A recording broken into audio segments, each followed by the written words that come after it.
5 minutes on policy.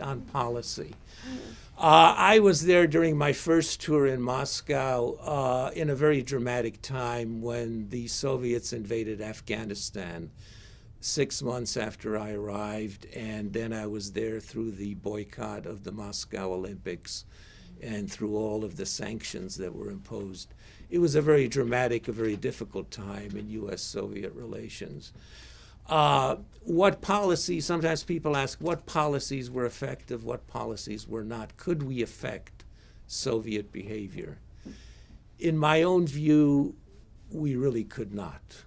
We affected it only marginally, I would say. The policies we intended to use were effective only on the margins in terms of the actions that the Soviets themselves wanted to take. You take the example of Afghanistan, which is perhaps a dramatic example. Détente did not deter the invasion of Afghanistan.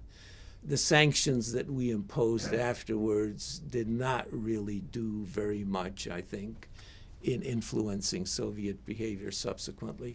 Some people argue that they may have deterred the Soviets then in moving into Poland because Solidarność then developed shortly thereafter. I'm rather skeptical about that. I think the Soviets did not go into Poland because the Polish example was not infectious. It was not spreading to other countries, and it was destroying the Polish economy and so on. So they did not have to do that. I think our own policies were, and we can talk about this some more during the discussion, were not particularly effective in influencing Soviet behavior. But I think there were two trends, really, which definitely did have impact. They were in part our policies, but in part they were developments in the world at large. The first one, I think you could credit in part to Jimmy Carter, and that was the human rights issue which developed. And this is particularly, it developed, and I worked on that a lot, with the Helsinki Final Act, with CSCE, OSCE, the whole development of the human rights issue. And I say it was only partly to our credit that this worked because, in fact, we in the West, or at least the United States, did not expect the reaction that the Helsinki Final Act had, of all of these Helsinki monitoring groups being created spontaneously all over Eastern Europe. It was an incredible phenomenon, which of course we grabbed onto and welcomed, but we did not expect it. It was very much, to a large degree, an indigenous development. And, but it did have definitely impact because the Soviets never quite developed an effective counter to the human rights criticism. They tried various things: non-interference in internal affairs, then counter-criticism of Western human rights policies. But they never developed an effective counter. And the human rights issue grew the whole time, I think, throughout my career.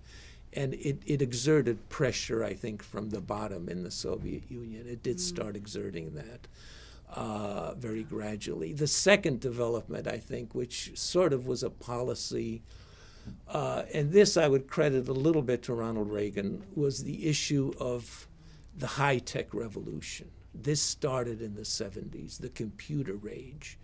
It really started, we don't remember now, it started very quickly. It began developing computers everywhere.